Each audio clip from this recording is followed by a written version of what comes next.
Kayo po ay nakatutok pa rin sa ating programa, DepEd Hour. Tayo po dadako sa ating pong panel discussion segment. Sino ba ating bisita, Ma'am EJ? And ngayong gabi po ay kasama natin dito sa ating studio ang tatlong mga bagong guro ng tatlong mga senior high schools dito po sa ating lungsod. Kasama natin ngayong gabi, Sir Alan, si Ma'am Renalee S. Policarpio, Teacher 1 po ng Marciano del Rosario Memorial National High School. Kasama rin natin si Dr. Teresa Reyes, na siyang Master Teacher 2 naman sa Honorato C. Perez Senior Memorial Science High School. At si Ma'am Elizabeth Nueda ng San Jose National High School na siyang Teacher 3. Pero bago sa kanilang pagbati ay nais ko muna batiin ang mga naging principal ko, no? Si Ma'am Arenas, si Ma'am Rivera, si Ma'am Julie na silang tatlo ngayon ay mga PSDSs na. Siyempre sa ating current principal, si Ma'am Benedict Telorin. Good evening po sa inyo. Babalik na rin ako, Sir Alan, bago ang ating mga panauhin. Binabati ko po ang magandang gabi ang mga taga-Palaga Integrated Schools, ang ating mga mag-aaral, mga co-teachers, and especially po ang aming principals, Dr. Lea Alvaran. Ngayon din sa aming masipag na district supervisors, Dr. Eric Rodriguez. Good evening po. Ayan, bigyan naman natin ng pagkakataon ng nabatiin niya ang kanyang mahal sa buhay, si Ma'am Elizabeth Nueda po ng San Jose. Alright, so correction lang dun, sir, Elizabeth Niuda, sir. Niuda. So yun po, binabati ko po syempre yung aking pamilya muna, yung Niuda. kahukom sa Niuda family po. At syempre yung aming pinakamamahal at butihing principal sa San Jose National High School, Dr. Leonora C. De Jesus, at ang aming mga ulong guro, Ma'am Marisa Soriano, Sir Michael Alan Gabuyo, at yung aking mga senior high school co-teachers, saka po yung mga sa junior high school, from grade 7 to grade 10. Hello po sa inyo lahat. Nagagalit yung mister niya kasi pag hinapit ka sa mga... po, sir. Ay, sorry naman. Lalo magagalit si Ma'am. Okay, sige, let's start. Sige, bigyan naman natin ng pagkakataong bumati si Dr. Teresa Reyes. Magandang gabi sa inyo lahat at natutuwa ako nandito tayo ngayon. Binabati ko syempre ang ating Superintendent, Dr. Rola Tirason, and of course ang napaka-supportive namin ng Principal 2 ng Honorato C. Perez Senior Memorial Science High School na si Sir Alberto R. Santos, kayo din ang mga junior teachers at senior high school teachers at mga mag-aaral na aming paaralan. Kayo din po ang aking mga kaibigan at syempre ang aking pamilya. Magandang araw po sa inyo lahat. Ayun. Kasama rin po natin sa ating studio si Ma'am Renalee Policarpio. Ma'am, good evening. Good evening po. Ayan po, binabati ko po ang lahat ng magandang gabi po. Lalo-lalo na po sa aming principal, si Ma'am Rosario S. Soriano. At syempre po ang aming mga guro-guro at mga guro ng Marciano del Rosario Memorial National High School. Pati na rin po ang mga kasamahan ko sa senior high school. Ayun, dalawa po sa ating mga bisita ay mula sa junior high school. Tama po, tanong natin kung ano yung kanilang mga naging dahilan, at iniwan nila ang junior high school at nagpunta sa senior high school. Unahin natin si Ma'am Elizabeth Niuda. Ayun, tama na, Ma'am. Sa junior high school kasi, sir, actually advisor po ako sa grade 7. So sa grade 7 po, fresh from elementary yung mga bagong estudyante ko, kaya mga talagang makukulit, mga medyo may kaguluhan pa sa klase, pero mga batang-bata pa. Tapos ngayon po, napili ko pong lumipat naman sa senior high school for a new environment, new experiences. Saka, I believe that there are more opportunities or chances to grow in the senior high school. You were teacher 2 pa rin po nung junior Teacher high school? 3 po. Teacher 3 noon, and now you are teacher 3 pa rin. Okay, so wala namang increase. Retain po. Retain, okay. Yes, so sir. so it's merely on change of environment talaga. Yes, no? sir. And to learn more, to grow. Okay. Si Ma'am Teresa po, ano naman po yung naging reason, Ma'am, bakit po from junior high school ay nag-decide kayo sa mapunta sa senior high school? Yeah. Honestly, napakaganda po ng tanong, no? Para po sa akin, hindi naman sa iniwan ko yung dating aking school or junior high school. Dahil from junior high school, then nagpunta ako ng senior high school. So, the same division pa rin naman tayo ng Cabanatuan City at we are serving the Department of Education as public servants kasi kami po ay mga guro.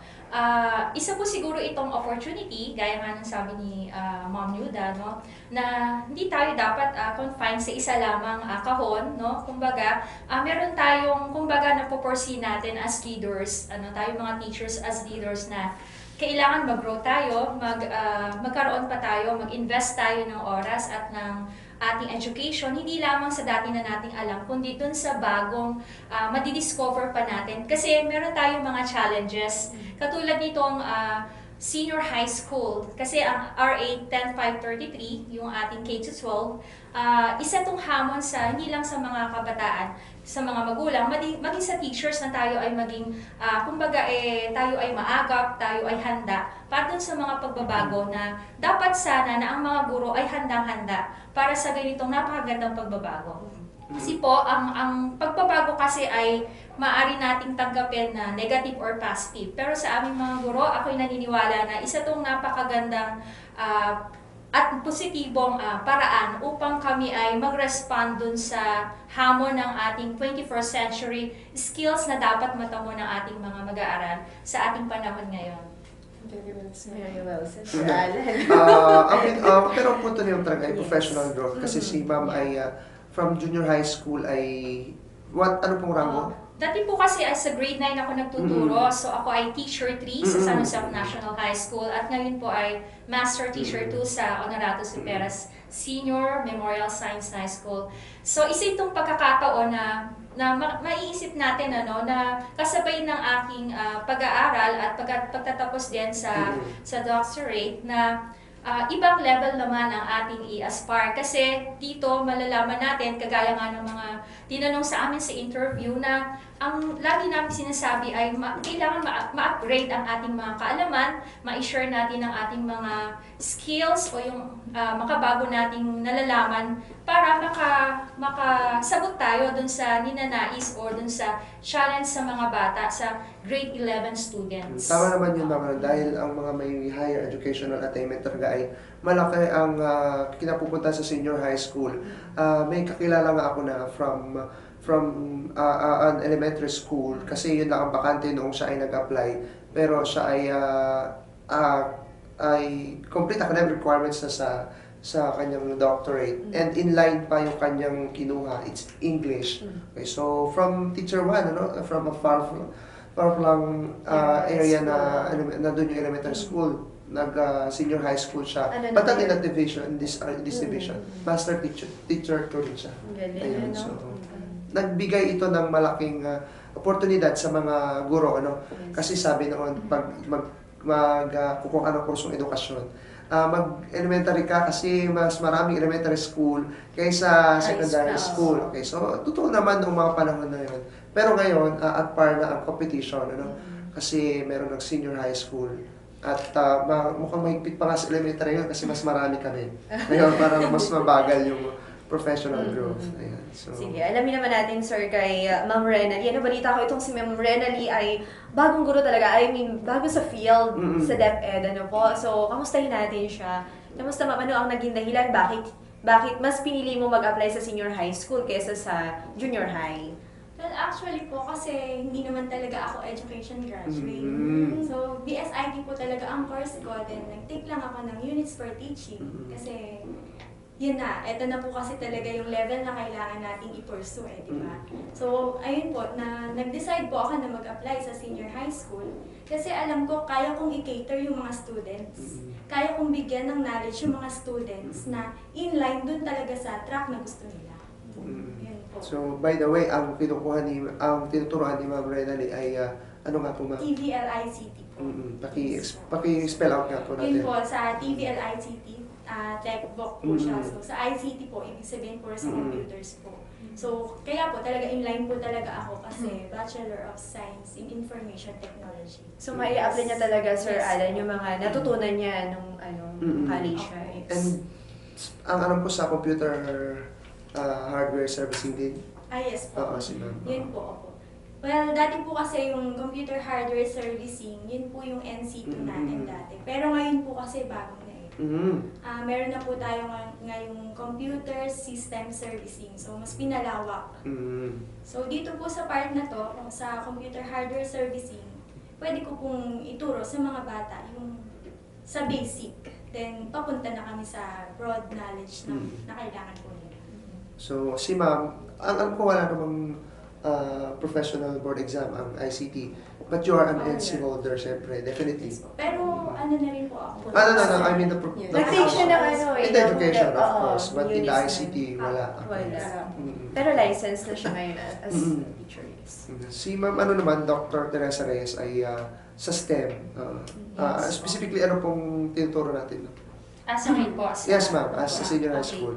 Sa science po ako, sa okay. earth science. Mm. Okay, sa STEM po, science, technology, engineering, mathematics. So, ang aking pong specialization talaga ay BSE major in chemistry. Mm-mm. At sa MA ko po, ako po ay in line with general education. Mm-mm. Then I have a PhD. Major naman po ay educational management. Mm-mm. But then, I'm planning na mag-enroll din po to get along dun sa ating specialization PhD Science at Arroyo University also. Mm-mm. So they offering now PhD. Yeah. Yeah. Mainam kasi, ang alam ko, walang nag-offer ng PhD Science dito sa Nueva Ecija. Pero ngayon ay meron. Pero ngayon Meron meron na na. AU. Mainam. Walang kapaguran si Ma'am sa pag-aaral. So that they will not go outside the province na ano. Kasi mas malaki yung puntos nung inline talaga yung Yes, kanilang oo. mga specialization. Kapag si ma'am ay nakatapos na probably MT4 kaya. Di ba? Ganun yun. Let's wait for that. Lilibre si ma'am. Oo, sure. How about si Ma'am Elizabeth po? Ano po ang track or strand na hawak niyo po ngayon? Actually po, I teach oral communication in context Mm-mm. for all the 3 sections po under senior high school ng San Jose National High School. But I also have load in the junior high school. I also teach Mandarin as a special program in foreign language. So since I'm a graduate of English, PS Ed English po from Arroyo University, yung aking pong master's ay under educational management. So I got the teacher 3 position po in the senior high school. You were a recipient of the Mandarin Scholarship ba, ma'am? Yes. So you are still teaching in the junior high school for the Opo. Mandarin? Okay. Since the DepEd has already invested so much in Oo, me. hindi pwedeng ano. Yeah. Actually, may junior subjects din po akong hawak. So, I promised them. so hindi ibig sabihin. Part-time ang senior high nila. Ang alam ko yan, ang nasa isipan ko kasi, kapag ikaw ay teacher na senior high school, puro senior high school senior ang high school, tuturuan mo. oo. Kami po kasi ay flexible. And the need arises po. So, meron din po akong hawak ng English for academic and professional purposes. Yeah. Ayun, so mainam naman. Pero bakit nagkaganon, sir? Bakit kinailangan na may load pa sila sa junior high? Any reason? Alam niyo po ba? Specifically po sa akin sa San Jose, since we are only 3 Mandarin teachers po in the school. So, yun po kailangan nila pa rin yung aking serbisyo. Kaya naman po, I'm very willing to give my service naman. Without additional remuneration? Compensation, Yes. sir? Yes. Wala po. Ako naman po, kasi ang hawak kong English po ay sa ABM naman. So, while na ako po ay nagtuturo ng specialized subject nga na STEM dun sa mga, science sa STEM classes. So, meron din po ako for ABM, yung sa accountancy, business, and management. So, ganun talaga ang teacher po, dapat handa ka talaga dun sa iba pang pwede mong gawin or ma-contribute. Siguro din, Ma'am EJ, kaya hindi naging gano'n ang naging sistema. Kasi konti lamang yung enrollees, tapos hindi naman, kukulangin naman yung oras na maisiservisyo niya. Kung sa senior high school lang siya magtuturo. Kasi we are mandated to teach 6 hours. Okay. Yes. Siguro kung senior high school lang, baka 3 oras lang. Tenga siya ng 3 oras. So, ginamit. Opo, yung sa junior high school naman po, meron akong grade 8 science din po na hawak. Siguro para masustain po yung number of hours din. Okay. How about Ma'am Renally? Kasi di ba ICT talaga siya. Isa pa wala siyang experience dun sa teaching sa junior high. Ikaw ba, Ma'am, ay naghahawak ng junior high dun? Sa ngayon po, wala po akong hawak ng junior high Purong school. senior high school? Yes po, kasi po may hawak po ako ng major subject po nila, ng ICT po na. So, total ilang oras si Ma'am? Sa per day po, 6 hours po. Oo, Ayun, si so Stars sakto pa din. pala, oo. Kasi 3 po yung section na hawak ko sa senior high school. I mean, 3 track po yun, di ba? Lahat Ito yun. yung lahat Lahat. po yun. Tapos yung isang section po, yun nga po kasi may major po sila. So, yun, 2 hours. Almost 2 hours a day po. Meron kami meeting. Ayun. So, yun po ang kanilang mga hawak ng mga strand. At natututo tayo dahil Yes. pwede pala yung ganun. Ano, punta naman po natin yung mga preparation po na ginawa sa inyo at ginawa ninyo aside from your studies, syempre. Ano pa po yung ginawa ng division na para may handa kayo for this program? Ma'am, Neyuda. So we had this week training po in the division for the general subjects. And then we also attended a regional training po this June po. So, different days for different subjects po yung nangyari sa region. And still, we are waiting for this upcoming 18-day training po for senior high school teachers. And that will be soon. Soon, Yes. yeah. Soon kasi on Hopefully roll this na year. Eh, paano yung classic mo nun kung 18-day training yun? Sabi po sa amin, possibly, weekends to po matatapat. Para po to give way, syempre dun po sa aming pagtuturo. Every weekends lang po. Opo. Ayun. Aside from that, do you have personal preparation pa pong ginawa? Ma'am, si Ma'am naman? Teresa? Oo. Personal Yes, ma'am. preparation. Kasi syempre, parang bago. Pre-bonded here. Hindi kasi kailangan syempre, di ba, presentable tayo sa mga bata. And then, sabi ko nga, hindi lang dapat flexible ka, ready rin physically. So, yung personal, it's siguro yung emotional mo, di ba, yung transition kasi from grade 9, from junior to senior high school. So, since I think more mature naman din ako sa age ko. So, I guess it's really sabihin natin maganda yung sa akin dahil nga more mature na ang aking sarili, no? So, kaya ko na siyang i-handle. With regards naman dun sa, siguro, sa kahandaan sa pag-iisip natin, kasi bago ko nag-apply for senior high school, talagang kailangan prepared na talaga, physically, mentally, emotionally, and all aspects of your personality. And all of the least. Yeah. Kasi ang hinuhubog na kasi natin ay yung bang learner na holistically dapat prepared Globally sila. competitive. Yeah. Globally competitive. So, hindi lang physical, kasama na yung lahat ng aspect ng ating personality. Saka dala nila yung expectations, sir, no? Talaga, ramdam niyo po ba yung Pioneers, expectations ma'am. na meron ang ngayon? As pioneers po for So, paano Yes. yun naman po hinaharap yung mga expectations na yun? siguro po, doing our best, giving our best. Yun lang po. Si Ma'am Bendany, kasi bago siya. Di ba kinabahan si Ma'am? So, ayun nga po kasi syempre bago po ako, ang dami ko pong preparations para sa sarili ko. Bago po kasi talaga na yung tipong kailangan ganito na pala ako. Hindi ko na kailangan gawin yung mga bagay na dati kong ginagawa. So, parang yun nga, sabi po ni Ma'am, kailangan sa lahat ng aspects, ready. Yes. So, before po mag-apply, yun, sabi ko sa sarili ko, gagawin ko to para sa sarili ko.